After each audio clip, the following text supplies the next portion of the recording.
C'est quoi ça? Hein? C'est-tu du C'est sang? du sang? Regarde, la traînée continue vers le bas. Oh non. Oh non. J'espère qu'il n'y a rien de grave qui est avant à Mathieu. Oh.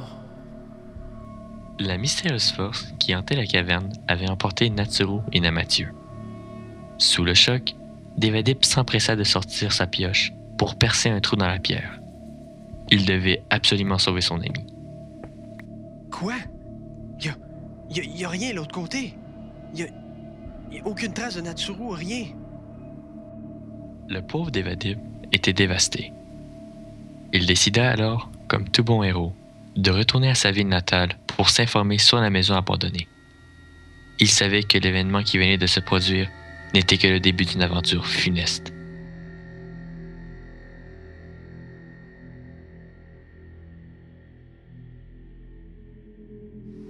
Après de nombreuses heures de marche, il arriva enfin à la ville de Nama. Il faisait beau. C'était une de ces chaudes après-midi d'été où le soleil inonde le ciel de ses rayons brûlants. Arrivé à la salle commune, Devadip était épuisé. Il décida de se reposer avant de commencer ses recherches.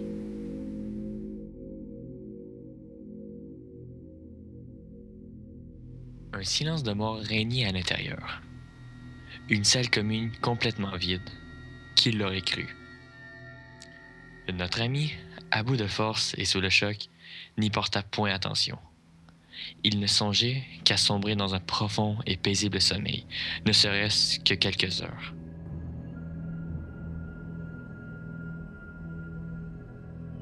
Oh shit, ça s'en vient, dépêche-toi!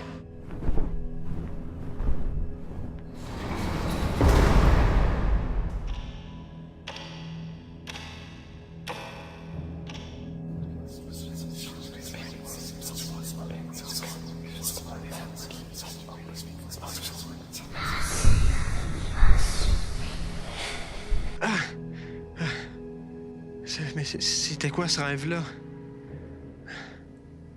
Attends. Y a quelque chose à propos de la bibliothèque. Je devrais aller voir. Il laissa la noirceur envahir les cieux, lui permettant ainsi de s'infiltrer dans la section interdite de la bibliothèque. Il allait sûrement trouver ce qu'il cherchait parmi toutes ces archives confidentielles. Depuis les événements entourant l'apparition d'Herobrine, les habitants de la ville décidèrent de quitter les lieux. La bibliothèque, abandonnée depuis belle lurette, était en piètre état. L'étage supérieur était inaccessible. Une section de l'escalier s'était écroulée au sol, sans doute sous le poids de l'humidité qui envahissait la pièce. Impossible de monter par ici. Il fallait s'y prendre autrement.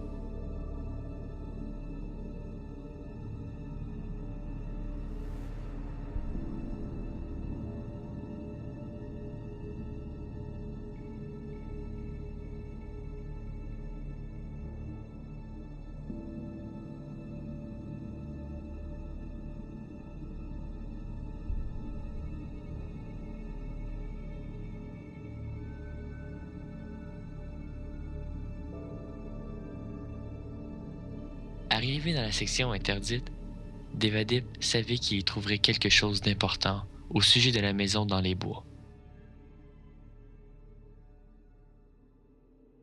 Une table, vieillie par le temps, soutenait un imposant livre sur lequel on pouvait lire l'inscription « Encyclopédie des savoirs occultes ».